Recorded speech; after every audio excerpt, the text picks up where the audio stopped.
This is the new Ford Explorer, and the first thing I want to say is it's not as big as you might think. See, based on the name and its generally brawny American silhouette, you could be forgiven for thinking this is a giant full-size SUV, but no. At less than 4.5 meters long, it's about the same size as a Kia Niro. Not an especially massive car then, but a massive deal for Ford. You see, if the Mustang Mach-E was the fancy, quite expensive flagship, what we have here is the volume seller. Ford wants to build and flog a lot of these things. But with an endless sea of electric SUVs to go up against, how on earth is it going to stand out? Well, the answers include going full Murica on the design, huge amounts of practicality, and some of the most fascinating interior features I've ever come across. You're going to want to see this. This is the Ford Explorer, and this is the Fully Charged Show. Like the Fully Charged Show? Then you will love our live shows being held around the world in 2023. Next, we're back in the UK for two UK shows. First, we're at Farnborough in April. Then we're heading to our first ever event in the north, in Harrogate, in May. So then, new Ford Explorer. Look at this, properly all new. What do we know about it so far? Well, this car is going into production this summer, arriving late this year, maybe early next. The really interesting thing about this for me is that it's the first non-VW Group car to sit on VW Group's MEB platform, the same platform found on VW ID4, ID3, ID Buzz, Audi Q4, Skoda Enyaq, Cupra Born. Good Lord, half of the industry is using this platform at this point, and I don't blame them because it is fantastic and modular and it gets the job done. But this is the first time that VW Group have lent it out to someone else, so it's going to be quite interesting to see if they are then going to take it and proceed to kick their asses with it by doing things slightly better. We're about to find out. Incidentally, a couple of non-Explorer facts worth noting. Number one, the next electric Ford is the Puma EV. That's the smaller crossover, also sitting on the MEB platform. We're going to hopefully see that very early next year. That's going to be a big deal, that car, because the ICE Puma, I'm led to believe, is the very best of the small petrol crossover-y type things. Other thing worth noting is that Ford wants to have 600,000 electric vehicles on the road by the end of this year. By the end of this year, before this thing even comes along, so that's just Mach-E, E-Transit and F-150 Lightning. They are massively ramping up production of those models over the course of this year. 2023, very much the year that Ford goes full banger with EVs.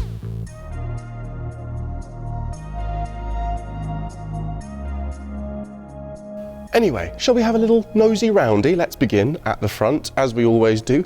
Really smart looking thing, I think. I'm a big fan of the general exterior of this car. It is a muscular, brawny looking thing. Ford have very deliberately kind of reverted back to their American roots with their design language. This is quite deliberately a rather muscular and American feeling piece of design. And I think that's going to work really well with European customers. It's a smart looking face.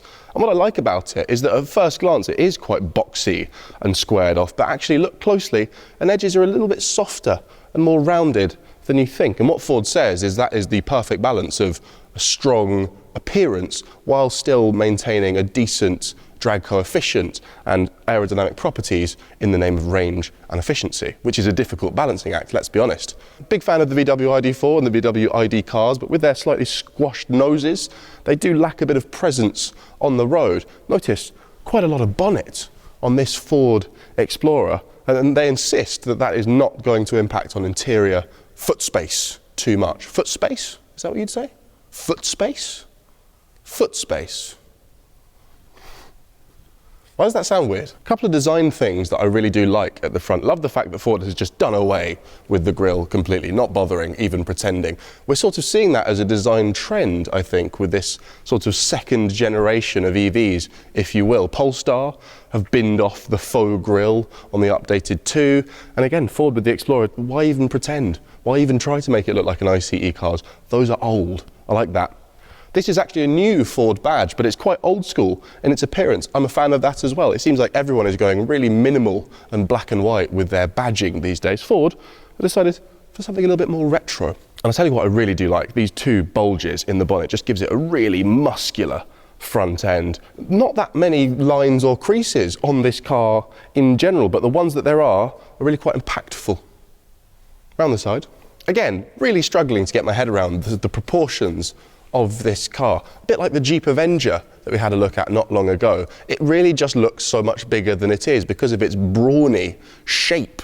And I think that's largely due to this longish bonnet, which is not something we've seen on an MEB platform car before, and this high shoulder line that goes the whole length of the car.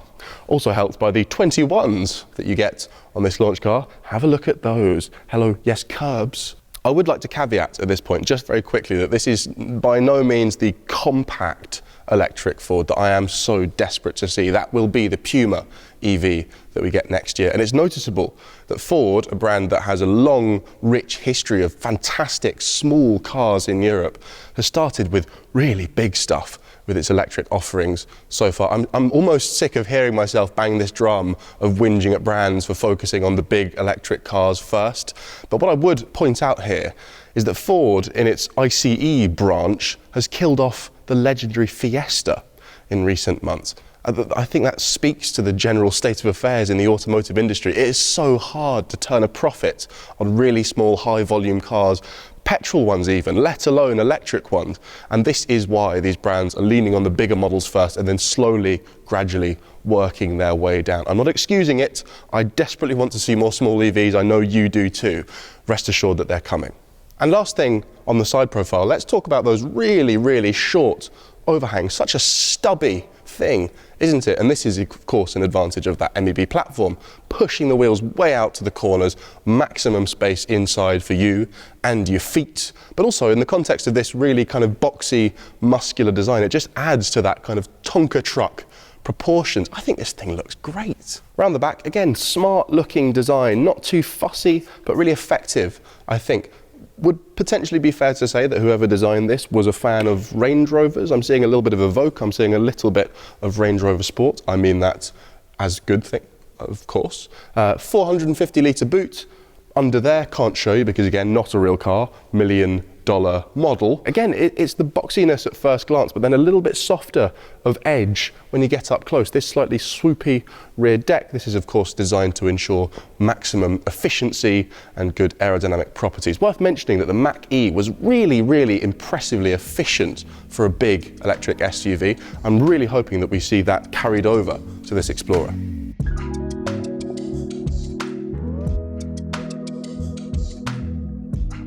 Now, you may have noticed that was a very design-heavy walk-around, slightly lacking in the stats and figures department. That is because, unfortunately, well, we don't have those yet. What we do know is that Ford is targeting a range of up to 500 kilometers for the longest range version. That's what, 310 miles? A lot of the other stuff you can probably guess looking at existing MEB car offerings, which is to say, I'd be prepared to bet the house that there'll be various different battery sizes, rear-wheel drive and all-wheel drive variants, faster ones and slower ones. I think this is safe to assume given what is on offer for the ID.4, for example.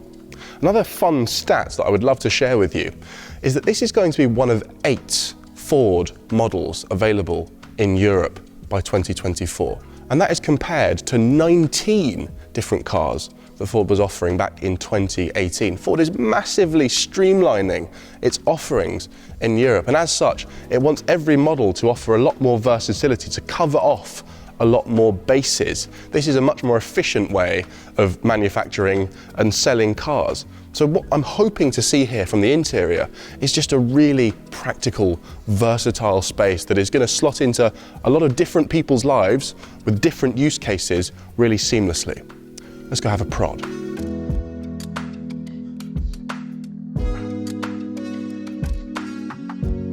Now then, welcome to the interior of the Ford Explorer. How about this? Doors optional on the new Ford Explorer. It's a cost-saving method, also wheels and bonnet and roof. No, this is obviously a design representation of what the interior is going to look like. A bit annoying because I can't tell you about headroom, but Andy's absolutely chuffed because lighting-wise, much easier to film. And this is what the interior is going to look like. This is it. Look, my seat even moves. Ooh, Some things are a little bit shonky. I shouldn't do that. This is probably priceless and one of a kind. But we do get a really good sense of this interior from this, and it's quite interesting. Some interesting choices. Let's start with the glove box, shall we? Because it's blummin' massive. Of course, MEB platform, flat floor, loads of space to play with, but instead of giving you the kind of open plan vibe, they've gone for the more cockpity feel and use that space as immense storage. So we lift the lid, we have a tray that can be moved around, we have cup holders that can be removed if you want to and placed just down here in a handy little space. And what you then have is a 17-litre glove box. 17 litres. You can put your whole handbag in there, you can pop a laptop in there. There's this little dividey piece, which is also an ice scraper, apparently. That is the biggest glove box I've ever seen in my silly life. It's absolutely whopping. And I like this as a practical use of the MEB platform. It's nice to have the open plan thing and play footsie with your passenger, but I'd rather have usable storage space. And there's a lot of it in here.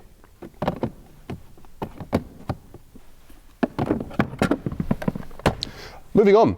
This is a storage space for two smartphones. This one on the left is a wireless phone charger. This big old screen does of course come as standard with wireless Android Auto and Apple CarPlay, and it's the biggest execution of Apple CarPlay and Android Auto that I've ever seen. It's like a full iPhone screen. And the infotainment itself is very smartphone inspired. Gone is the slightly bizarre dial within the screen of the Mackie. Never really liked that very much. Fundamentally, the software is much the same. Look at that, look at that. It's a full iPhone screen, but just emphasis on user friendliness. Nice big screen, big, easy to hit buttons. Down here, our climate control is permanently there. If this is all as user-friendly and tactile as Ford claims it to be, I think this is a really clever balance of clearing out all the physical buttons while still maintaining that user friendliness. And get a load of this. This touchscreen is adjustable. If I just pinch this button down here, look at this. Oh, I can move the entire screen up by about 40 degrees of angle. Look at this. Have you ever seen anything like it in your life? Why, you ask? Well, the idea is when you're not really using the screen so much, you're doing a drive that you know very well, you have it in this reclined position where it's more out of your way, it sits more flush, it looks nicer. But when you're using it, when you're using your sat nav, you just pop it up here, much more present in your line of sight, big tall vertical screen, barely having to lower my gaze from the road, and when you're done with it, back down it goes. And behind it, super secret storage locker. Look at that, just a little space here for your valuables. Let's say you're going for a swim on the beach, pop your bits in there, close it down. That'll have a steel locking mechanism and will lock when the car is locked, and your bits are hidden from sight. Oh. Other things of note in here, just nice clean dash design, all very horizontal bits. We've got a two-tone thing going on here. This is actually a sound bar, which is quite nice feeling and nice to look at and just adds a sense of premiumness. We've got a squircle steering wheel. That's the word used in the press material, mind you. These slightly make alarm bells ring in my head. They do give me kind of VW ID PTSD, but hopefully they are also nice and haptic and tactile and accurate as well. These ham fists, I could press 3 of those buttons by accident quite easily. Hopefully not the case. This gear selector is familiar from MEB cars, and just that nice small simple gauge cluster in front of the driver. Just the information that you need, nothing else, minimal distraction. Back seat test. We can do that without cutting, can't we, Andy? Come on. And this is quite impressive because that seat is in my position. Look at that. Loads of headroom, and really ample legroom. MEB platform. This is what it does so well. It will be interesting to see what the headroom situation is, but it is quite a high riding thing. I'm optimistic that it's going to be pretty good back here. I think what I would say about this interior is it doesn't look space age, it's not game changing in terms of the way it's laid out. It just seems to be very well done. I hope that it's going to be really intuitive, really user friendly, really easy to live with. Think about the VW ID4, this car's direct sibling and most likely rival. What is the thing that that car is not? User-friendly, intuitive as far as the cabin. I think what VW may have done when lending Ford their MEB platform is created their worst nightmare.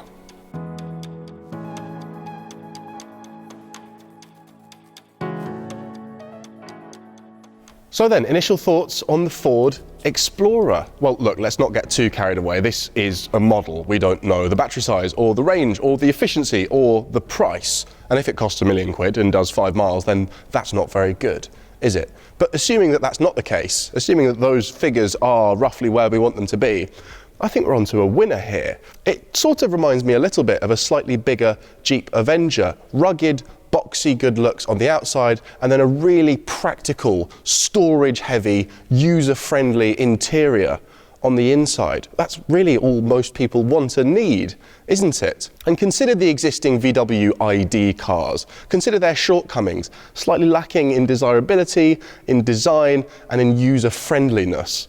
Well, this has got all of that stuff.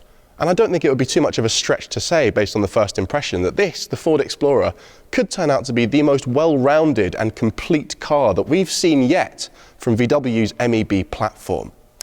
Which is a bit awkward, because it's the only one that VW Group hasn't made. But that's the risk when you share your bits, I suppose. There's always a risk when you share your bits, and that's just good life advice. And on that very strange note, please make sure to like and subscribe. And if you have been, thank you for watching.